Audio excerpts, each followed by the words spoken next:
Mi nuera dijo: «Su mente ya está perdida. En 2 semanas, la herencia será nuestra». Pero después de 30 años como abogada, sabía exactamente qué hacer. 2 semanas después, ella descubrió lo aguda que sigue siendo mi mente. Me alegra que estén aquí. Quédate hasta el final y dime desde qué ciudad ves mi historia. Quiero saber hasta dónde ha llegado. Jamás imaginé que entrar en mi propia cocina se sentiría como invadir propiedad ajena. Pero aquella mañana me detuve en el umbral y lo oí. La voz de Clara, baja y cortante. Su mente ya está perdida. Dale un par de semanas y la herencia será nuestra. Mis rodillas no cedieron, ni se me revolvió el estómago. Al contrario, una claridad escalofriante me inundó, fría y controlada, y cada instinto afinado durante 30 años de abogada litigante entró en acción. Lo dijo con una naturalidad terrible, en mi casa, como si yo no estuviera a unos pasos, como si aún no respirara bajo este techo, bebiendo agua de la llave y lavando platos en ese fregadero. Y mi hijo, mi único hijo, el muchacho al que crié entre desvelos y expedientes, se rió y soltó: «Solo manténla lejos del teléfono hasta entonces. Ya casi queda todo, casi». Retrocedí del marco de la puerta como si fuera un precipicio. Mi respiración se mantuvo pareja, mi pulso no. Pasé frente al espejo del pasillo y me vi con la barbilla erguida, los labios tensos, los ojos vidriosos pero alertas. No lloré. Ese fue el instante en que todo cambió. No cuando Clara se mudó, ni cuando insistieron en que necesitaba reposo, ni siquiera cuando se adueñaron de las contraseñas del banco con el pretexto de ayudar. No, fue aquel susurro, helado, impaciente y definitivo. Se suponía que yo ya fuera un fantasma, algo sobre lo cual pudieran conversar, ningunear y desvanecer, una mujer inofensiva, confundida, con recuerdos borrosos y llaves extraviadas. Pero yo no era nada de eso. Me llamo Elena Graciela Villalobos y redacté mi primer poder notarial a los 28. Litigué mi primer caso de herencia antes de tener hipoteca. Conozco la forma del fraude, el olor de la coerción, la puntuación exacta de la traición. Ellos lo olvidaron, o tal vez nunca lo respetaron. Esperé hasta oír que se movían a la sala, hasta que la voz almibarada de Clara canturreó sobre tés de hierbas y mi hijo soltó carcajadas sobre la bolsa de valores. Entonces entré a la cocina, serena, neutral, como si solo bajara por azúcar. «Buenos días», dije. Clara casi dejó caer su taza. Mi hijo sonrió demasiado amplio. «Mamá, despertaste temprano». «Tuve un sueño», respondí. Pensé aprovechar el tiempo extra. Las mentiras se deslizaron de mi boca como seda. Eso pasa con quienes creen que estás rota. No se dan cuenta cuando empiezas a repararte. Abrí el cajón debajo de la tostadora, saqué mi cuaderno negro, el que pensaban olvidado, y empecé a anotar fecha, hora, sus gestos, qué tan cerca estaban de mi cargador. Clara me miraba con una sonrisa apretada. «Te ves cansada, Elena. Tal vez deberías descansar más». Le devolví la sonrisa con la mirada muerta. «Quizá luego». Me tocó el brazo, demasiado fuerte. «Solo queremos que estés bien». «Lo estoy». Volví a mentir sin esfuerzo. Mejor que en semanas, porque ya tenía un plan, y ellos no imaginaban que la mujer que intentaban borrar acababa de enfocar de nuevo. Más tarde, esa misma mañana, me senté en el patio con una taza de té tibio, contemplando el jardín que una vez construí florecer sin mí. La glicinia había invadido el emparrado y la fuente necesitaba limpieza. Las manos me ardían por arreglarlo, pero me quedé quieta, observando, esperando. Desde la ventana de la cocina pude escuchar la risa de Clara, demasiado estridente, demasiado fingido, y mi hijo Esteban se les unió, riéndose como si nada estuviera mal, como si sus mentiras no acabaran de arrancar el último pedazo de paz que me quedaba. Salieron con platos de brunch como si fuéramos una familia feliz y ejemplar. Clara me puso una manta sobre las piernas sin siquiera preguntar. Esteban se inclinó para besarme la frente. «¿Cómo está mi niña hoy?», preguntó, como si tuviera 5 años, como si no fuera yo quien pagó su escuela de leyes cuando se le acabaron las becas. Como si no hubiera sido yo la que se desvelaba cada noche cuando él tenía 6 y estaba en su último año, investigando opciones de tratamiento mientras su esposa andaba bebiendo con sus colegas. «Estoy bien», respondí en voz baja. Clara se sentó a mi lado con su plato de arúgula y claras de huevo.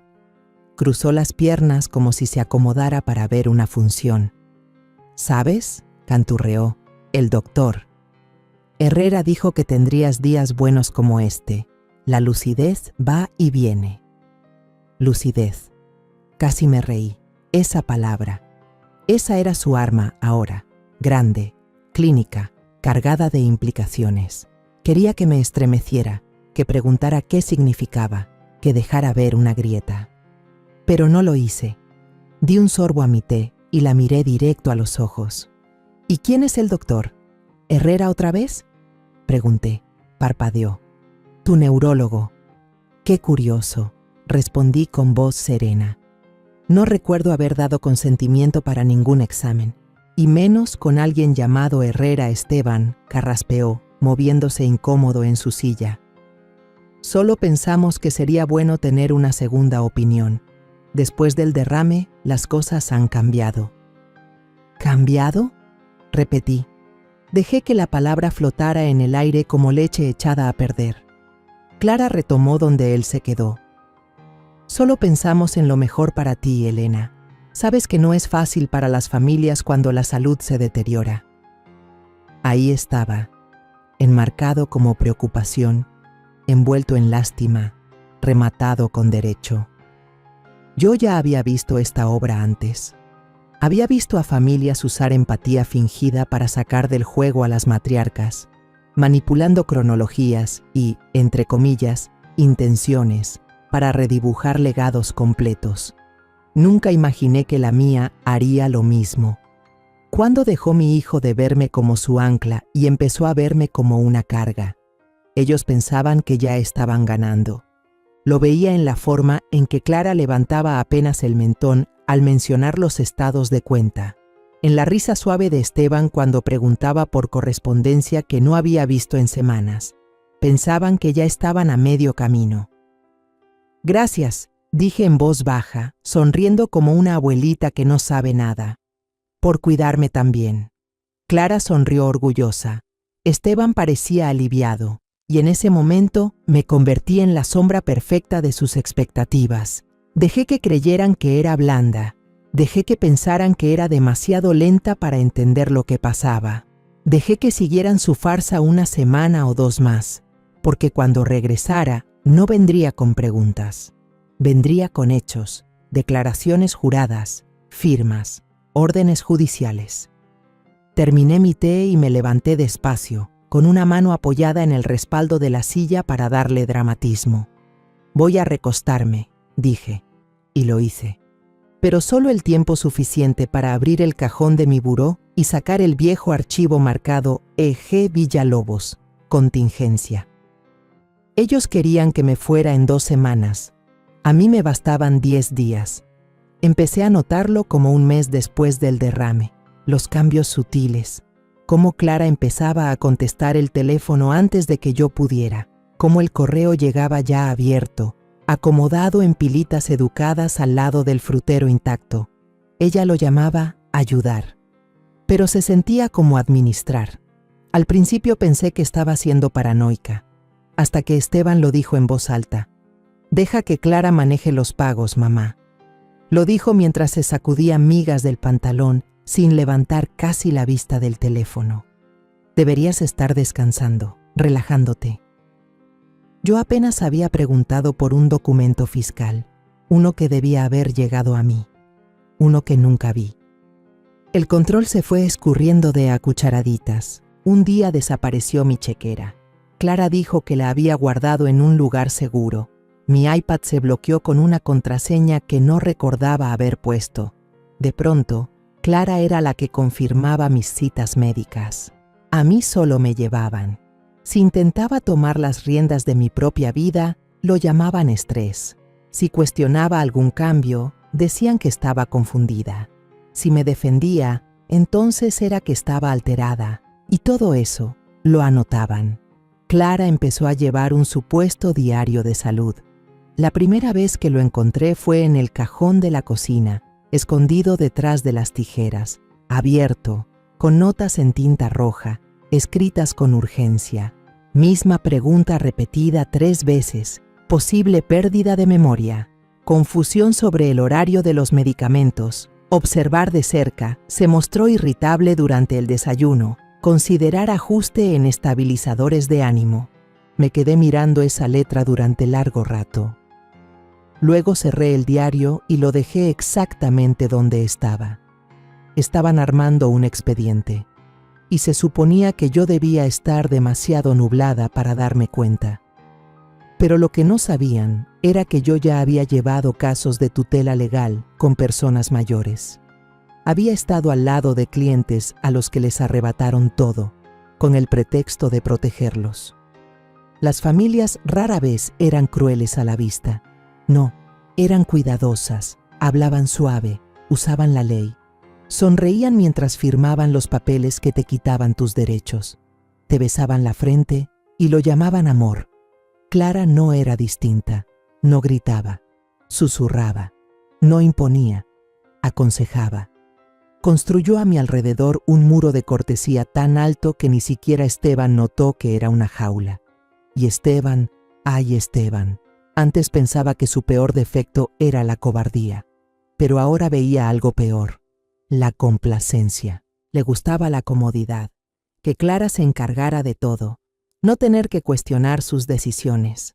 Así podía seguir diciendo que era inocente. Manos limpias, corazón dudoso. Una noche quise tantear el terreno. ¿Cancelaste el servicio del jardín?, le pregunté con ligereza. Parpadeó. Clara dijo que era muy caro, que ya no lo necesitabas. ¿Muy caro? Ese jardín era mío, mi terapia, mi ritual matutino durante 20 años. No necesitaba su permiso para podar los arbustos o pedir fertilizante. Pero al parecer, ahora sí. Ah, respondí, asintiendo como si entendiera. Esa noche subí al ático. Hacía años que no subía esas escaleras. Las rodillas me dolían y ya no me movía como antes. Pero mi mente estaba lúcida. Y allá arriba, bajo cobijas viejas y cajas apolilladas, estaba el baúl que no había tocado en más de una década. Dentro estaban mis credenciales legales, mi sello de notaría, copias de todos los documentos legales que alguna vez redacté para mí misma, incluido el fideicomiso familiar original, intacto, aún válido, y un sobre amarillo.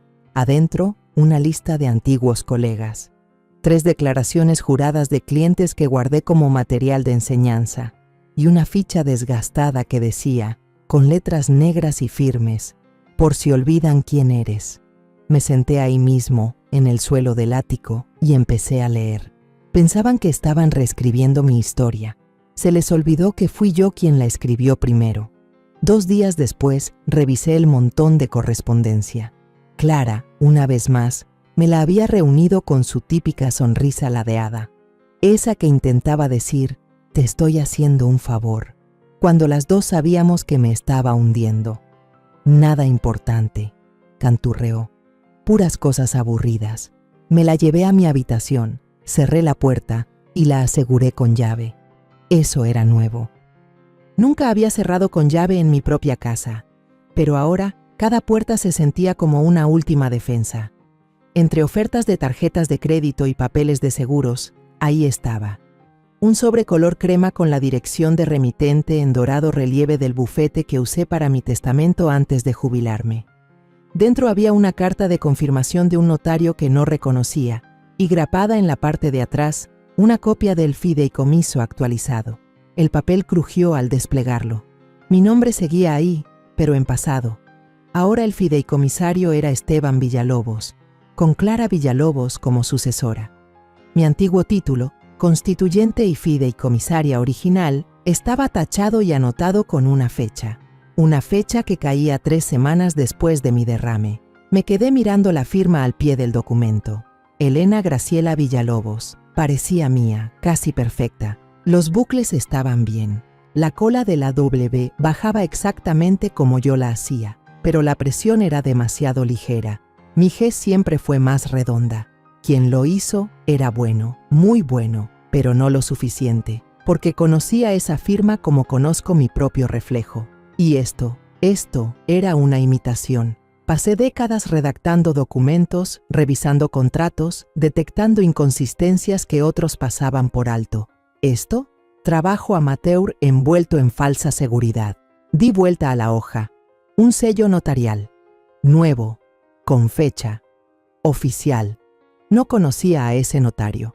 Pero Clara sí. Vi su tarjeta en la cocina el mes pasado, y ella lo desestimó con un solo firmó unos papeles de tarjetas para Esteban. Mentirosa. Puse el documento plano sobre la cama y lo observé hasta que los bordes se desdibujaron. Esto no era solo manipulación, era fraude. Y no un fraude cualquiera. Fraude testamentario. Uso indebido de identidad. Posiblemente incluso abuso financiero hacia un adulto mayor, si ya habían usado esta versión para mover activos. Y pensaron que no me daría cuenta, que andaría arrastrando las pantuflas mientras destrozaban mi legado.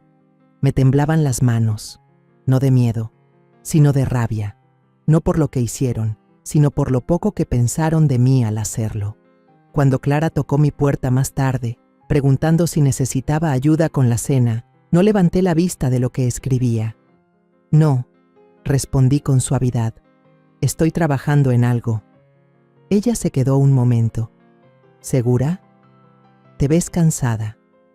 Giré apenas, dejando que un leve filo se colara en mi voz. Qué curioso, Clara. Justo pensaba en lo claro que veo todo últimamente. La escuché alejarse por el pasillo, y cuando se fue, tomé el sobre de seguridad que había etiquetado años atrás. En caso de fraude, acción legal. Dentro coloqué una fotocopia del documento falsificado. Mañana se lo llevaría a Enrique Durán, un antiguo colega, ahora medio retirado, pero aún más afilado que un cuchillo y con el genio de un abogado acorralado. ¿Querían jugar con firmas? Juguemos. Pero yo no faroleo. Para cuando salió el sol al día siguiente, ya llevaba medio archivo revisado en mi estudio del piso de arriba. No me molesté en desayunar. El hambre ya no significaba nada. La concentración era mi único combustible. Clara tocó una vez, cerca de las 8. ¿Quieres avena, Elena? No respondí. Hubo una pausa. Escuché sus pasos alejarse. Bien. Que se preocupe. Para las 10, tenía frente a mí una carpeta manila gruesa con la etiqueta Villalobos Trust Original. El papel estaba amarillento, pero intacto. Mi letra, firme. Las anotaciones, precisas. El fideicomiso original. Redactado, firmado y notariado en mi propia oficina allá por el 2002. Atestiguado por Enrique Durán en persona. Sonreí mientras lo comparaba línea por línea con la versión modificada que Clara había canalizado a través de su notario marioneta. Eliminó las cláusulas de adjudicación escalonada, aplanó la autoridad contingente, lo redujo a una simple sucesión directa, como si yo ya estuviera muerta. El fideicomiso original lo diseñé con capas de protección, para mí, para la herencia, para justo esta situación en la que ahora me encontraba. Clara, con su arrogancia, lo había reducido todo a una simpleza insultante. Y la simpleza era fácil de desarmar. El resto del día trabajé en silencio. No escribí ni un solo correo. No hice llamadas desde el teléfono de la casa. No pensaba delatarme usando nada que pudiera escuchar. En lugar de eso, escribí una nota breve para Enrique, con códigos y precaución, pidiendo una consulta discreta sobre el patrimonio, y la dejé yo misma en el buzón durante una caminata. Esa noche, cuando Esteban se sentó junto a mí en el sofá con su falsa preocupación, asentí como una muñeca. «Mamá, ¿te sientes bien?» «Solo estoy un poco cansada», respondí con los ojos bien abiertos, inocente. Todo se siente un poco nublado. Sus hombros se relajaron. Me dio una palmadita en la mano. Clara me sonrió desde el otro lado de la habitación, como si ya hubiera elegido las flores para mi funeral. Casi me reí. Olvidaron que yo construí esta casa. Clara estaba robando. Yo no era solo la fiduciaria de ese patrimonio. Fundé mi propia firma. Defendía a clientes con fortunas grandes de carroñeros como ella. Conocía cada rincón del litigio patrimonial. Entrené a la mitad de los abogados que aún usan mis antiguos formularios. La diferencia era que antes me pagaban por defender a otras familias. Ahora estaba defendiendo la mía de sí misma. Después de cenar, subí de nuevo al ático. Esta vez no por archivos, sino por algo más íntimo. Una vieja grabadora de voz. Mi voz, años atrás, ensayando testimonios judiciales. La cinta todavía funcionaba. Inserté un cassette nuevo, presioné grabar. Soy Elena Graciela Villalobos, fecha 9 de abril. Estoy en pleno uso de mis facultades mentales y de mi memoria. Las siguientes declaraciones están destinadas a servir como testimonio si llega a ser necesario. Documenté todo. La fecha en que sufrí el derrame. El día que Clara empezó a encargarse de mis medicamentos. Los cambios en mi acceso financiero. Los documentos del fideicomiso. La firma falsificada. El tono de voz que usó Esteban cuando me dijo que ya no debía preocuparme por nada. Lo relaté todo, con calma, con precisión, con fundamento legal. Terminé la grabación con una sola frase. Esto no es confusión. Esto es evidencia. Guardé la cinta en una caja fuerte que no había tocado desde que murió mi esposo. Y entonces, por primera vez en semanas, dormí. No profundamente, no con comodidad, pero con una tranquilidad que no sentía desde aquella mañana en la entrada de la cocina. Porque ahora no solo tenían un problema, tenían una adversaria. A la mañana siguiente, mientras Clara estaba fuera haciendo mandados y Esteban encerrado en su oficina fingiendo que trabajaba, abrí el cajón inferior de mi mesa de noche y saqué una fotografía. Había 3 personas en ella. Yo, una exclienta llamada la señora Adela Fernández y su sobrina, sonriendo, enlazadas del brazo, cuando aún creíamos que a Adela le quedaban muchos años por vivir. Pero la foto no era lo importante, era lo que venía después. Conocí a Adela cuando tenía 78 años, viuda, aguda como una navaja. Entró a mi firma con una carpeta más gruesa que su bolso y dijo: «Quiero asegurarme de que nadie se robe lo que he ganado». Me cayó bien desde el primer momento.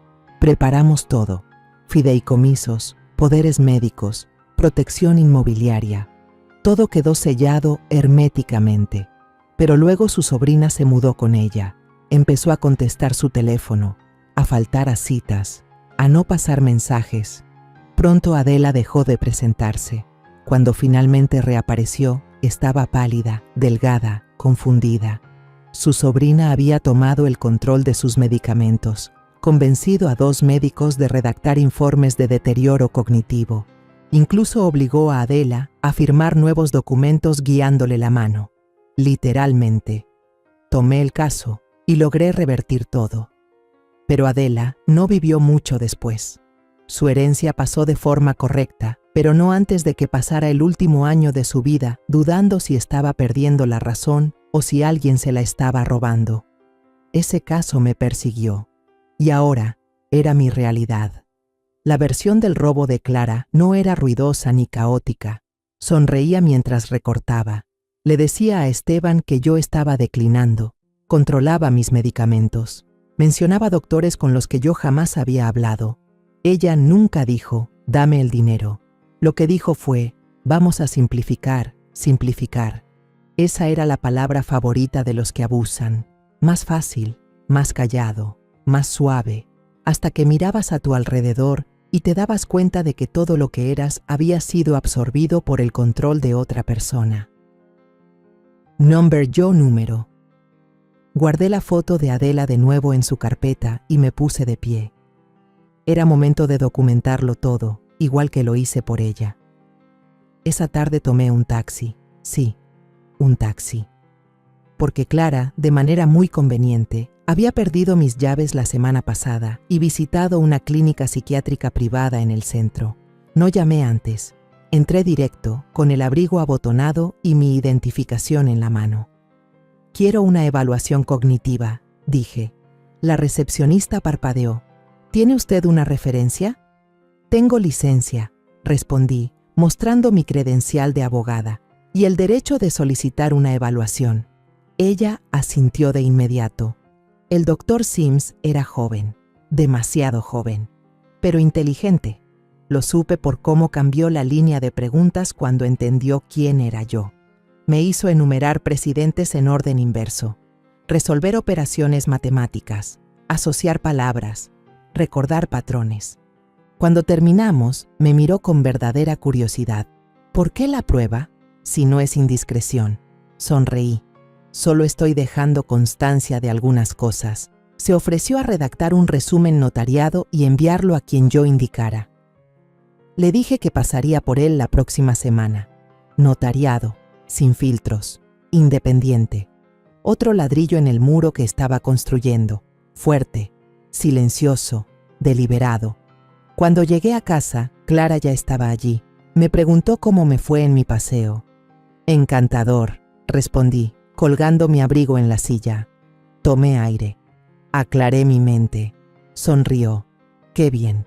Luego tomó su teléfono y comenzó a escribir mensajes otra vez, probablemente al mismo notario que validó su robo. Que escriba, que planee, que piense que las paredes se me vienen encima, porque estaba a punto de enseñarle cómo se construye una base de verdad. 3 días después, estaba sentada en una cafetería tranquila a 2 cuadras de mi antigua oficina, el mismo lugar donde solía reunirme con clientes demasiado nerviosos para cruzar las puertas del juzgado.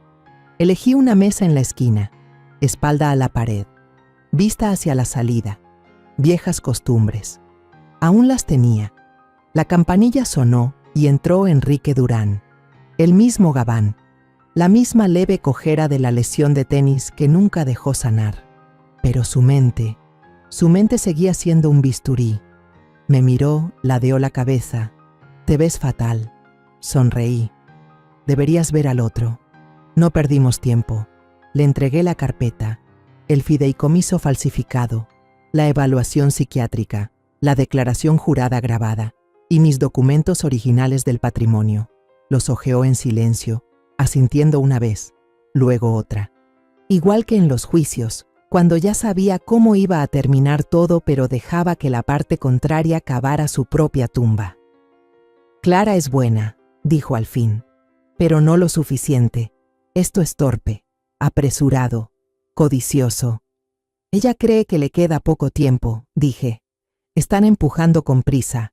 Les doy menos de 2 semanas antes de que intenten solicitar control total ante el tribunal». Él levantó la mirada de golpe. «Entonces actuamos más rápido». Enrique no preguntó si quería continuar. Él ya lo sabía. Sacó una libreta y escribió una lista de los siguientes pasos. «Primero», dijo, «presentamos una solicitud para que el tribunal designe un tutor ad litem, independiente, neutral, con autoridad total para investigar. Hablarán contigo, revisarán los documentos del fideicomiso y, con tu evaluación, olerán el fraude. Segundo, aseguramos los activos del fideicomiso, los congelamos temporalmente hasta que termine la revisión. Presentaré la solicitud bajo seudónimo, por si Clara está vigilando el calendario judicial». Y por fin me miró, y por primera vez en años, lo vi, ese fuego. Montamos una trampa. Me acerqué, ya iba a mitad de camino. Hay una cámara escondida en el reloj de la repisa. Ella ya había hablado de más. Él sonrió. «Dios, extrañaba trabajar contigo». Sujeté mi té con los dedos firmes. «Entonces no lo pienses como trabajo. Piensa que estamos limpiando». Enrique se levantó. «Dame 2 días. Vamos a necesitar transcripciones notarizadas, copias de tu identificación, el informe psicológico y el audio. Tendrás el número oficial del caso para el viernes». Y Clara. Su voz era fría, precisa. No lo verá venir. Nos despedimos sin sentimentalismos, sin abrazos, sin drama. Solo un acuerdo silencioso. Ella había construido un caso contra una mujer que pensaba perdida, pero yo acababa de reclutar al hombre que me ayudó a construir mi imperio. Al llegar a casa, Clara estaba acomodando flores frescas en el pasillo. Su nueva obsesión, ahora que creía que esta casa le pertenecía. Sonrió al verme entrar. ¿La pasaste bien allá afuera? Asentí. Me topé con un viejo amigo. «Qué lindo», dijo Cantarina. «¿Alguien que conozca?» Le sonreí de vuelta, despacio, con intención. Digamos que él sí se acuerda de quién soy. Ella parpadeó, solo un segundo, pero bastó. Pasé junto a ella, subí las escaleras y me encerré en mi cuarto. Esa noche saqué el archivo del fideicomiso otra vez. En la parte trasera del documento original escribí una sola frase con marcador permanente. Una firma es solo tinta, a menos que sea la mía. Luego anoté la fecha y la subrayé 2 veces. Todo ocurrió un jueves por la mañana. El aire estaba seco, quebradizo, de ese tipo que se te clava en la garganta y hace que cada respiro arda como lija. Clara llevaba días merodeando, observándome de cerca, lanzando preguntas raras, bien calculadas, como «¿Recuerdas qué día es hoy, Elena?» o «¿Tomaste tus medicinas esta mañana, cariño?» Yo respondía lento, dejando que la mirada se me perdiera, fingiendo estar un poco confundida. Y sabía por qué. Estaban planeando algo. Podía sentirlo en el silencio entre sus miradas. Algo definitivo. Esa mañana Clara lo escenificó. Llamó a Esteban del trabajo. «Emergencia», dijo en voz alta desde la cocina, fingiendo que no podía oírla desde el pasillo. Me quedé arriba, escuchando a través de las rejillas del aire, mientras ensayaba su actuación. Cuando Esteban llegó, se aseguraron de que estuviera en la sala. Clara preparó té de manzanilla y lo puso sobre la mesa, con una pastilla al lado. No era mía. No la reconocí. No lo bebí. Ella suspiró fuerte y se giró hacia Esteban. «Está rechazando la medicación otra vez. Ya no sé qué hacer». Él me miró desde el sillón, con esos ojos llenos de preocupación que no se había ganado. «Mamá, ¿estás bien? ¿Sabes qué día es hoy?» Lo miré sin expresión. «El año es 1982», susurré, casi riendo. «El presidente Nixon manda saludos». Clara parecía triunfante. Esteban, asustado. Todo era parte del teatro, su teatro, el que necesitaban para justificar el documento final que habían presentado esa misma mañana, sin que yo lo supiera, en el tribunal testamentario. Me enteré esa noche. Claro que no me lo dijeron, pero escuché un mensaje en el teléfono de Esteban, puesto en altavoz mientras cocinaba. La asistente del abogado confirmando la petición para que me declararan legalmente incapacitada. La fecha de audiencia había sido acelerada. 5 días. Estaba ocurriendo. Clara había convencido a una de sus amigas, la doctora Calderón, una psiquiatra en su nómina, para presentar un segundo informe. Este incluía palabras como demencia, delirios, memoria no confiable. Me senté sola en mi habitación después de cenar y miré el espejo. Querían borrarme. No solo quitarme la casa, la vida. Querían llevarse mi mente, mi nombre. Esto no era solo traición. Era una ejecución pública de identidad. Abrí el cajón y saqué la grabadora.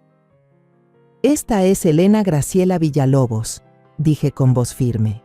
Hoy, Clara Villalobos colocó una pastilla desconocida en mi té e intentó provocar un comportamiento que pareciera psicosis. Fingí estar confundida. No bebí el té.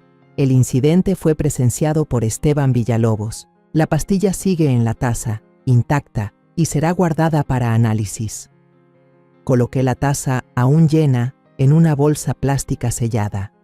Luego la guardé en el congelador con una nota para Enrique. Cuando Esteban tocó la puerta 1 hora más tarde, yo estaba tranquila. «¿Mamá?», preguntó con suavidad. «Clara y yo tenemos cita mañana con el doctor Calderón. Tal vez él tenga algunas sugerencias sobre tu cuidado en adelante. Qué lindo, respondí con una sonrisa. Que crean que estaba funcionando, que pensaran que me estaba desmoronando, porque cuando esa solicitud llegara al escritorio del juez, no serían sus palabras las que importarían. Sería el video, la grabación, el informe forense, las evaluaciones notariadas.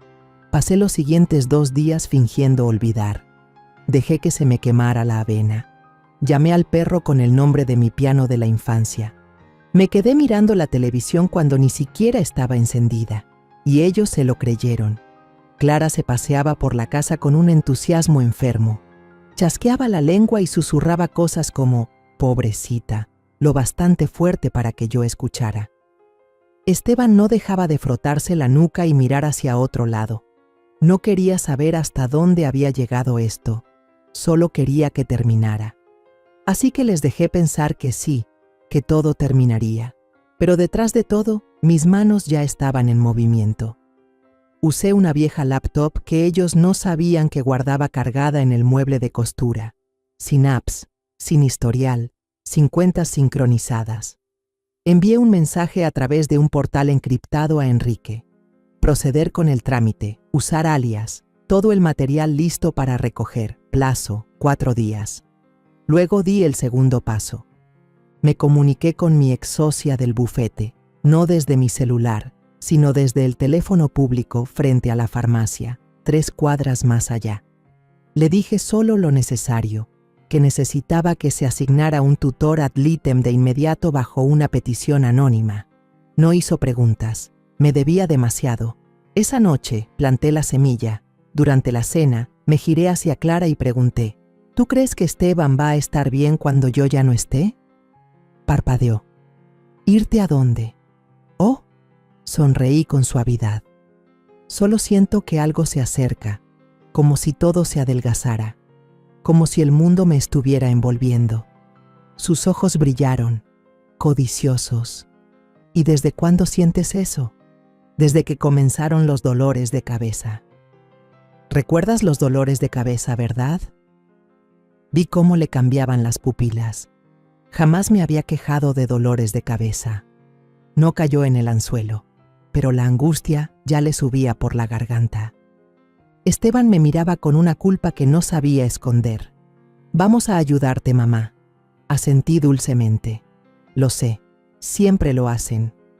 Más tarde esa noche, escuché la pelea en susurros detrás de la puerta del cuarto de huéspedes. «Se está yendo», siseó Clara. «Tenemos que actuar ya». «Sigue siendo mi madre», murmuró Esteban.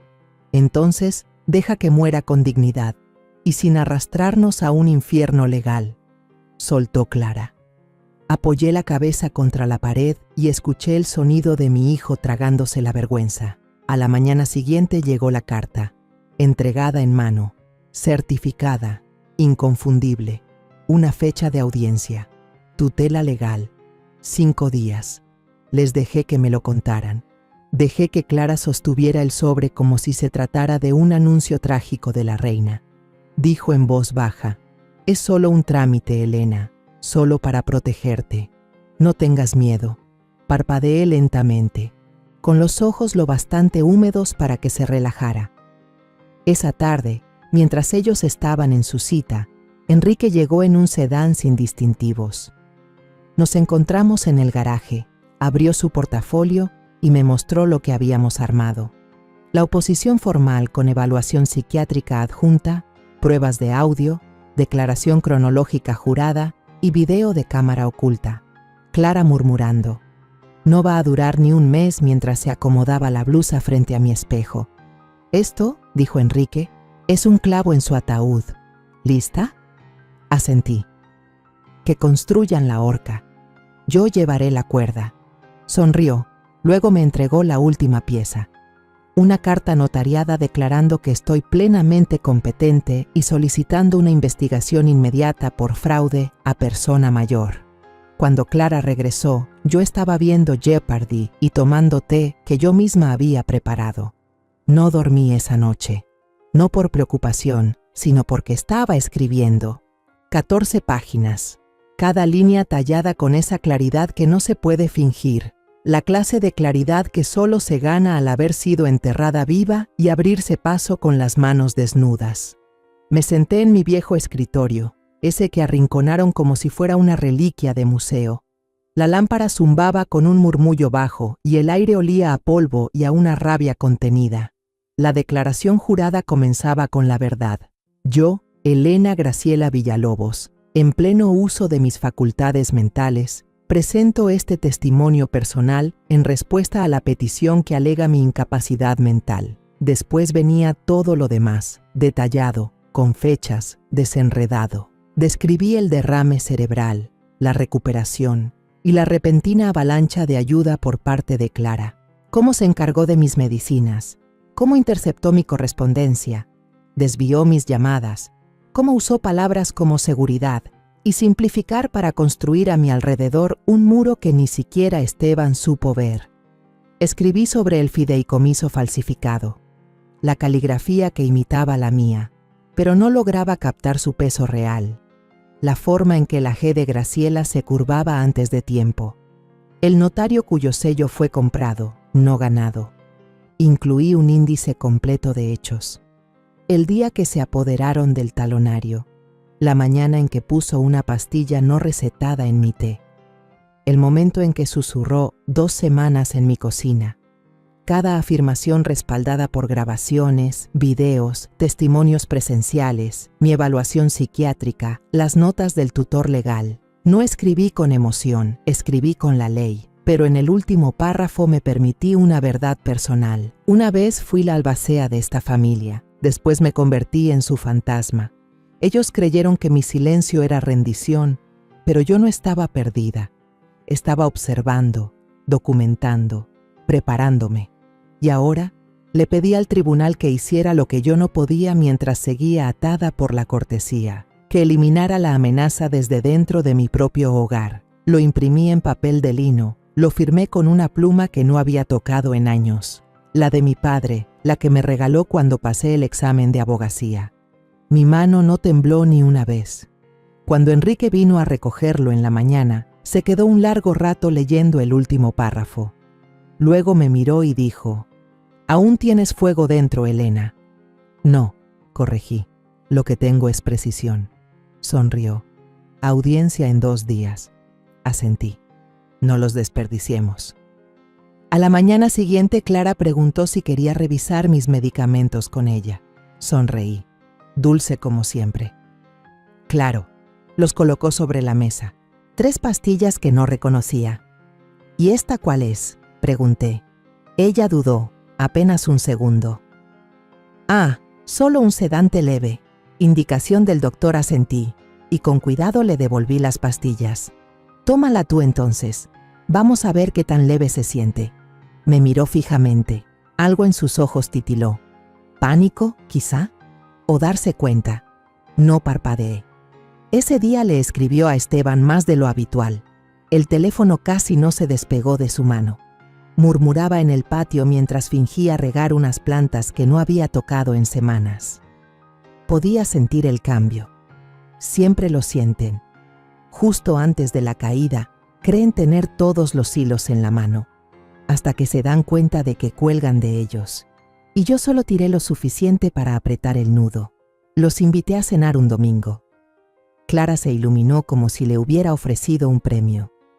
«Es una idea maravillosa, Elena», dijo. «Será lindo hacer algo juntos antes de la audiencia». Exactamente, antes de la audiencia. Pasé el día cocinando lentamente un asado, puliendo la platería, poniendo la mesa con los manteles de lino que Clara alguna vez tachó de demasiado pretenciosos. La casa olía a romero y a sentencia. Clara llevaba perlas. Esteban, confusión. Yo, mi viejo perfume de los días de juicio.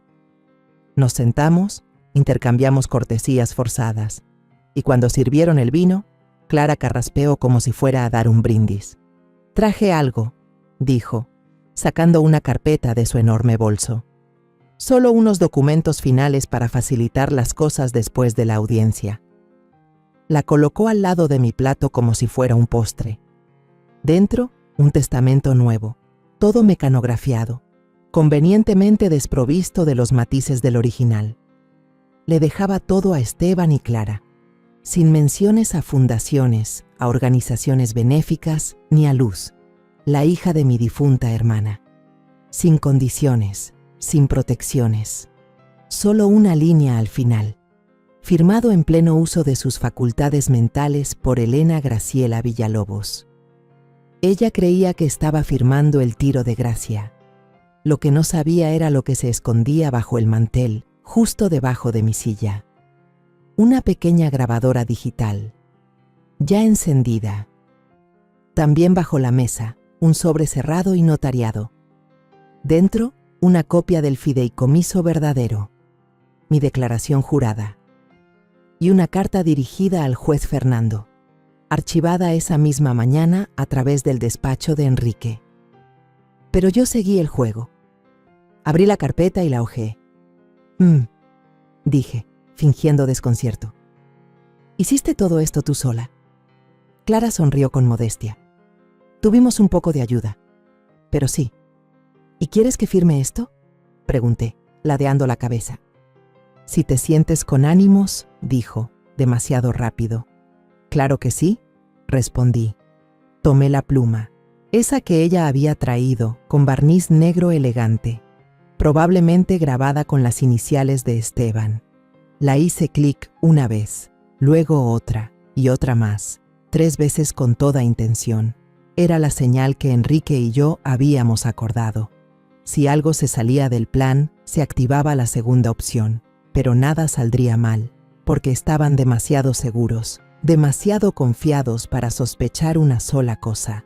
Firmé el testamento falso, con cuidado, legiblemente, justo sobre la línea que Clara había dejado para mí como trampa. Ella sonrió de oreja a oreja, emocionada. Esteban se veía inseguro, pero no dijo nada, como siempre. Has tomado una decisión inteligente, dijo. Asentí. No tienes ni idea, le respondí. Se quedaron para el postre. Clara incluso tomó una segunda copa de vino, soltó una risita. Dijo lo bonito que era volver a ser una familia. Y yo le sonreí, porque ya sabía lo que venía. Cuando se fueron, metí la grabadora y el testamento firmado en un sobre acolchado ya dirigido. Lo llevé yo mismo al buzón, con sello, con fecha y hora, irrefutable. Para cuando ellos durmieran, el juez ya tendría todo. Clara creía haberme grabado cediendo mi poder, pero fui yo quien la grabó celebrando un delito.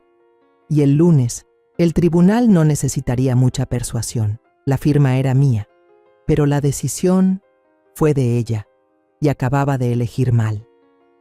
El lunes llegó con un viento frío y un número de sala impreso en tinta gruesa sobre una citación.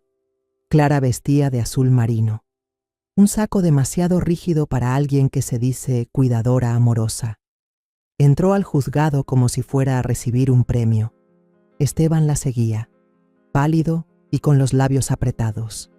Yo entré con Enrique, sin andadera, sin bastón, sin titubeos. El secretario en la puerta dijo, «¿Miss Lee?» «Villalobos», respondí sin parpadear. «Presente». Nos sentamos en lados opuestos. Clara no dejaba de mirarme, esperando el espectáculo que ya se había acostumbrado a ver. La mirada vacía, la confusión, el tropiezo con los nombres. En su lugar, saqué una pluma y un bloc legal. No escribí nada, solo dejé que ella lo viera. El juez Fernando entró, de hombros rectos y mirada alerta. No era nuevo, no era blando, y Clara no lo sabía, pero ya había revisado el expediente enviado por el despacho de Enrique, el video, la declaración jurada. La taza de té que Clara había manipulado ahora estaba guardada en una bolsa de evidencias. La evaluación psiquiátrica. Cada hoja. Ni siquiera miró a Clara cuando comenzó. Antes de continuar con la solicitud de tutela, dijo, «Me gustaría revisar algunos documentos complementarios presentados por el abogado de la demandada, la señora Villalobos». Clara se movió en su asiento. Esteban se irguió. Enrique se levantó y empezó a desmantelar el silencio con una precisión meticulosa. Reprodujo un fragmento de la grabación.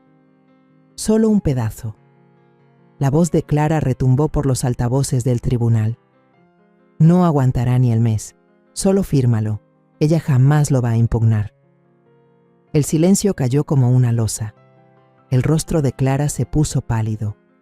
Esteban se volvió hacia ella, despacio. La confusión mutando en incredulidad. Enrique no levantó la voz. No hacía falta. Esto, dijo, es un patrón de coerción. Esta mujer, mi clienta, fue manipulada, aislada, debilitada médicamente y engañada. Las grabaciones muestran intención. Los documentos revelan falsificación. Las evaluaciones demuestran total capacidad mental. El juez me miró. ¿Desea hablar, señora Villalobos? Me puse de pie. No lentamente, no con cautela, con determinación. Solo quiero decir, comencé, con la voz firme, que el amor sin respeto no es amor. Y que el silencio no significa debilidad. Sabía lo que estaban haciendo. Dejé que terminaran la historia. Porque eran demasiado arrogantes para darse cuenta de que yo ya había escrito el final. Clara abrió la boca. El juez la interrumpió. Tendrá su oportunidad, pero le convendría considerar bien sus derechos de aquí en adelante. Se dejó caer en su asiento, con los ojos desorbitados y las manos temblando. El juez se volvió hacia Esteban. Señor Villalobos, usted fue cómplice, ya sea por acción u omisión. Si continúa apoyando este esfuerzo, podría ser nombrado en una acusación como colaborador. Esteban balbuceó. Yo no sabía. El juez lo miró largo y con dureza. No preguntó. Y eso fue lo más sincero que se dijo en toda la mañana. Al final de la audiencia, la petición de tutela fue desestimada. Todo el poder me fue devuelto. Todos los documentos falsificados, anulados. Pero nadie aplaudió en la sala. Solo se respiró. Clara salió furiosa, casi tropezando al cruzar la puerta. Esteban se quedó atrás. «Mamá», empezó a decir, pero no lo dejé terminar. «¿Ahora sí me extrañas?», murmuré. «¿Y dónde estabas cuando ella me daba pastillas que ni reconocía?». No tuvo respuesta. Y eso fue respuesta suficiente. Vinieron a la casa 2 días después. Clara, con la cara hueca y amarga, todavía llevaba los aretes de perla que creía que la hacían ver respetable. Yo estaba sentada en la sala, la espalda recta, el fideicomiso original extendido frente a mí como una declaración de guerra. A mi lado, Enrique. A su izquierda, el oficial delegado de la Unidad de Protección a Adultos Mayores del Condado. Y justo detrás, de pie con un portapapeles en la mano, un investigador del Estado. Clara titubeó en la entrada. Esteban se congeló. «Esto es acoso», soltó Clara con la voz quebrada. «No», dije, sin levantarme. «Esto es la consecuencia». Enrique se levantó. Si era Villalobos, basado en el fallo del tribunal y nuestra presentación posterior, las autoridades han abierto una investigación por notarización fraudulenta, coerción, abuso a un adulto protegido y tentativa de robo mediante la manipulación de documentos estatales. Clara abrió la boca, pero no salió ningún sonido. El oficial Delgado dio un paso adelante. Clara Villalobos queda arrestada por fraude financiero, manipulación de testamento y poner en peligro a un adulto bajo protección. En el momento en que le pusieron las esposas detrás de la espalda, no sentía alegría, solo justicia. Mientras la sacaban, se volvió hacia Esteban, los ojos abiertos de par en par, incrédula. «Haz algo». Pero Esteban solo se quedó ahí, inmóvil. Me miró, pero esta vez de verdad me miró, como si por fin después de meses viera a la persona que siempre estuvo enfrente. «Mamá, esperé. ¿Por qué no me lo dijiste?», susurró. «Pudimos haberlo hablado». Mi voz salió baja, firme. No se habla con alguien a quien uno ya dio por perdido. Solo se le habla encima. Tragó saliva con dificultad. No lo sabía. Pero te gustaba no saberlo. Lo interrumpí. Te convenía. Mientras fuera ella quien tomara las decisiones, tú no tenías que ser el villano. Bajó la mirada a sus zapatos y por primera vez no dijo nada. El oficial con la tabla me entregó una copia del informe. Número de caso, cargos, cronología. Clara probablemente enfrentaría varios cargos graves. Si la declaraban culpable, jamás volvería a controlar ni un centavo del futuro de nadie. Y sobre Esteban, no llamé a la policía por él. No fue necesario. Tendría que vivir sabiendo que estuvo ahí, en esa habitación, mientras casi borraban a su madre del mapa y no dijo una sola palabra. Cuando se fueron, la casa volvió a quedarse en silencio, no vacía, solo, limpia. Caminé hacia la chimenea, tomé el Nuevo Testamento. Clara lo había visto firmar con una sonrisa. Luego lo desgarró a la mitad, y otra vez, y otra, hasta convertirlo en confeti. Que lo vea ahora desde su celda. Que vea lo que pasa cuando intentas enterrar viva a una persona que aún respira, que aún tiene huesos y que sigue teniendo maldito número de colegiada. Esa noche me senté con mi té de verdad, preparado con mis propias manos, y escribí un último anexo a mi fideicomiso vital. Decía, si algún día se me declara incapaz otra vez, que sea por mis propios actos, no por la codicia disfrazada con collar de perlas. El tribunal se sentía más frío esta vez, no por el clima, sino por ese silencio espeso, ese que se cuela cuando todos saben lo que viene, pero nadie se atreve a nombrarlo. Clara estaba al otro lado del pasillo, con su traje azul marino impecable. Esta vez sin joyas, el cabello recogido. Parecía alguien que ensayó cómo dar lástima. Esteban se sentó detrás de ella. No habló. No me miró. Enrique estaba a mi lado, con notas en mano, tranquilo como un lago en enero. El juez llamó al orden y me levanté. Sin bastón, sin ayuda, solo yo con el papel en la mano, lista para cerrar esa puerta para siempre. Señora Villalobos, comenzó el juez, el tribunal ha revisado las pruebas presentadas, incluyendo las grabaciones ocultas, firmas falsas certificadas y las declaraciones grabadas de la acusada. También hemos revisado sus evaluaciones médicas, tanto independientes como asignadas por el tribunal. Su capacidad mental no está en duda. Asentí una vez. Déjelo terminar. Señora Clara Villalobos, continuó, con la voz endurecida. Se le declara responsable del intento de coacción y manipulación fraudulenta de documentos legales relacionados con la herencia Villalobos. Clara abrió la boca, como si fuera a objetar, pero su abogado por fin puso una mano sobre su brazo. El juez prosiguió.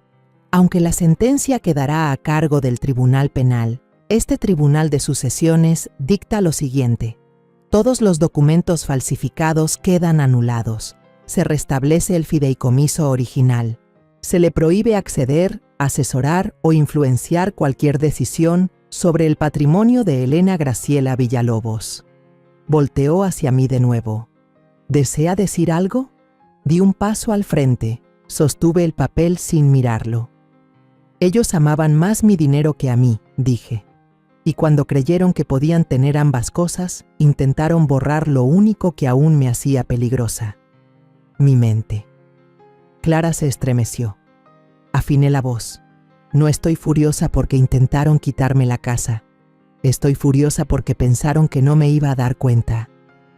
Retrocedí. El juez asintió. Que conste en actas el acuerdo del tribunal. El fraude sucesorio, sobre todo contra personas mayores, es una epidemia creciente. Pero hoy no. Golpeó el mazo una vez. Clara no se movió, sin lágrimas, solo humillación. Esteban se levantó despacio. Inténtalo otra vez. Mamá, lo siento. Lo miré. No, le dije. Lo que sientes es que la atraparon. Él bajó la mirada. Me di la vuelta para irme. Y por primera vez desde que todo esto empezó, no me sentí como una mujer arrastrándose fuera de la tumba. Me sentí como la que escribió el discurso del funeral. Afuera del juzgado se habían reunido algunos reporteros locales, de los de poca monta. Enrique se encargó de ellos. Yo no necesitaba atención. Todo lo que necesitaba era recuperar mi nombre, mi legado, mi casa, y que nadie más tocara mis medicinas. Clara pasó 2 noches en la cárcel del condado antes de la audiencia de fianza. No la liberaron. Resulta que falsificar documentos testamentarios de una mujer mentalmente competente y luego intentar drogarla para que cooperara no cae bien entre los fiscales. Mucho menos si te ríes de eso frente a una cámara. Los cargos incluían abuso financiero, notarización fraudulenta, manipulación de documentos legales, intento de envenenamiento, toxicología pendiente. Su abogado trató de negociar, alegó estrés emocional y agotamiento como cuidadora. Pero la fiscalía ni se inmutó. Clara probablemente iría a prisión, y aunque no lo hiciera, jamás volvería a ejercer con una licencia. Ni bienes raíces, ni salud, nada. Yo no la enterré. La ley lo hizo. En cuanto a Esteban, vino a la casa una vez, no para disculparse, no de verdad, más bien como un hombre esperando encontrar una ventana abierta cuando sabe que la puerta ya está cerrada. Se paró en el porche con un ramo de flores de gasolinera, una bolsa de supermercado con mi té favorito y la mirada de un hijo que cree que el arrepentimiento vale algo. Abrí la puerta, no lo invité a pasar. «Mamá», empezó. No sabía que era tan grave. Ella me dijo que estabas perdiendo la cabeza. Te dijo muchas cosas, le dije. Él asintió despacio. Siempre pareciste fuerte. No creí que pudiera alcanzarte. No lo hizo, dije sin emoción. A quien alcanzó fue a ti. Él se estremeció. Cometí un error, susurró. Lo miré largo rato y al fin le dije, los errores se cometen cuando uno tropieza. Tú ayudaste a empujar. Él no dijo nada. Tras un largo silencio, extendió la bolsa. Te traje tu té de limón. Negué con la cabeza. La última vez que alguien me preparó té en esta casa, estuve a punto de perderlo todo. Él bajó la mano. Dejé que el silencio se hiciera grande. Y entonces dije, suave. Espero que hayas aprendido algo de todo esto, Esteban, pero lo harás en otro lugar. Cerré la puerta. No la azoté, pero quedó cerrada. Esa noche actualicé mi testamento. Eliminé por completo los nombres de Esteban y Clara. Volví a incluir a mi sobrina, Luz, la mujer que llamaba en cada fiesta, que cruzó todo el estado después de mi derrame solo para tomarme la mano y no pidió nada a cambio. Le dejé la casa. No porque me estuviera muriendo, sino porque quería que alguien honesto supiera lo que se siente pertenecer a ella. También contraté a una cuidadora de medio tiempo, no alguien que Clara recomendara, sino alguien que yo misma investigué, una enfermera jubilada llamada Josefina, que se reía como trueno y llevaba una navaja en el bolsillo. Me cayó bien de inmediato. Con Clara fuera y Esteban borrado de mis asuntos, la casa respiraba distinto, más cálida, más segura, más real. Volví a caminar, a cocinar para mí, incluso planté tomates detrás del cobertizo de herramientas. El mismo cobertizo donde Clara una vez me dijo, ni te molestes, se te van a olvidar ahí. Los regaba cada mañana, solo porque ella dijo que no lo haría. Contamos esta historia basada en hechos reales. Los nombres y lugares han sido cambiados para proteger la identidad de la persona involucrada. Es la historia de una madre que sacrificó toda su vida por sus hijos y nietos, y al final fue despreciada, utilizada y abandonada. Pero cuando ya no le quedaba nada que perder, se levantó. Y esta vez vivió para ella misma. No la contamos para juzgar, sino para que quien escuche se detenga a pensar. ¿Cuántas madres están sufriendo en silencio dentro de su propio hogar? Ahora tengo curiosidad por ti, que estás escuchando mi historia. ¿Qué harías si estuvieras en mi lugar? ¿Te ha tocado vivir algo parecido? Déjamelo en los comentarios. Mientras tanto, te dejo en la pantalla final otras 2 historias que son favoritas del canal y que sin duda te van a sorprender. Gracias por quedarte hasta aquí.